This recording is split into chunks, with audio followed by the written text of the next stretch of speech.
Hi, this is Bill with Dine Drink Vegas. It is July of 2022, and I'm here inside Vic and Anthony's Steakhouse in the Golden Nugget in downtown on Fremont Street. This restaurant has an amazing old school Vegas vibe, and what I want to do is give you a real quick walkthrough of the restaurant, and then, because we never on this channel make you watch us eat, I'm going to sit down and show you some still photos. So, you walk in, they've got the lobster tank and some of the steaks you can choose from. They've got a little bit more seating upstairs. And you walk in, it's a really dark ambiance, but in a cool, old school sort of way. The dress code is nice, but not too formal. You can wear a pair of shorts in here if they're nice and hemmed. Obviously no swimmer or anything like that. All of the tables are set beautifully. You're absolutely going to want a reservation. Now, one of the things, having already looked at the liquor list, is their whiskeys are fantastic. I was able to get a shot of Eagle Rare Single Barrel for $14 with a nice ice ball, so that was a fantastic choice. Going around, we have another seating area up there, which is actually where we are. So it's a great vibe, and I'm going to come back in just a minute and show you some of the things we had to eat. So if you've watched more than about 30 seconds of our videos ever, you know that this meal started off with an order of something from the bar. One of the reasons that I like the steakhouses in downtown Vegas so much is that the bars are every bit as good as the fancy places down on the strip, but they just cost less. The bar at Vic and Anthony's is particularly good if you want whiskeys, in my case bourbon, or if you want scotches or other things like that.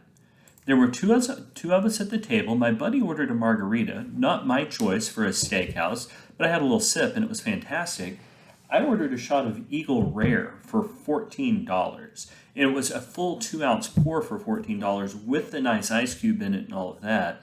So the whiskeys and the other bar drinks, it's not that they're cheap, because of course they're not. They are extraordinarily good values, particularly for a high-end steakhouse in Las Vegas. We both got appetizers. I started with the crab cake, which was tender and delicious and almost entirely crab. I enjoyed the sauce it was in. They put a little bit of extra crab on top of the crab cake, and that was a really nice part of the meal. I did that because I like to have a surf and turf, but not by ordering a lobster tail. I like to achieve that with what I'm ordering for my appetizer. My buddy wound up getting the tuna poke, which you can see here. That was also great, and it's weird because I'm not normally much of a raw fish sort of guy, but the marinade they put in this was fantastic, particularly if you could get one of those lotus chips to put it on. It was even better, and the avocado added some nice fat to it. So we both had surf and turfs, although we just did the surf part of it through our appetizers. And for our entrees, I started with the rib cap. That is, I think, my absolute favorite cut of steak. It was $85, so they knew the value of the cut they were having, but it was incredibly tender. It was grilled perfectly. It was also nicely seasoned. My buddy got the filet, which was also very, very well done, but it was a filet, and the problem with the filet is it's hard to get it to the temperature that you want. He likes his steaks medium to medium well, bless his heart, and it's hard to do that with a cut of steak this thick. That wasn't the restaurant's fault. Just know that if you're going to get a filet, that there's going to be some bright red in the middle. If that's what you're going for, fantastic. If it's not, you might want to think about a different cut. But again, that was great here. I elected to pay $6 extra to get the Texas candy to go on top of my steak. That was candied bacon with grilled jalapenos and onions. And it wasn't really hot at all. At least it didn't taste hot to me. But it was so incredibly flavorful. Now, I didn't need that much extra fat on my steak because it was already a nicely marbled steak. That just absolutely took it over the top. I would very much recommend that to go with whatever steak you get. We both got side orders, and I'll be honest, we didn't need to get two different side orders because each of them was plenty big for two people. But we had the potatoes au gratin, which were rich and creamy.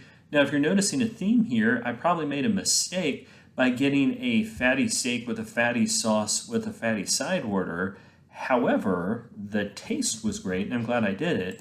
We also got the spinach au gratin, which, while also fatty, at least had a little bit of redeeming vegetable value to it. But it was a rich and it was a decadent meal. We didn't order dessert because we weren't hungry at that point. We didn't think there was any way that we could possibly have any more food.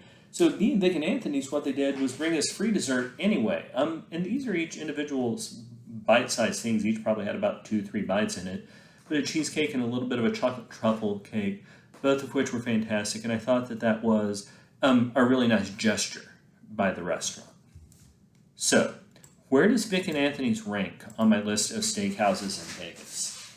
My first dozen or 2 dozen trips, like most of my first trips to Vegas, were down on the Strip, and they have some fantastic steakhouses down there. They have Prime, they have Bavette's, they have any number of other places that I have been. I'm a big fan of Gallagher's.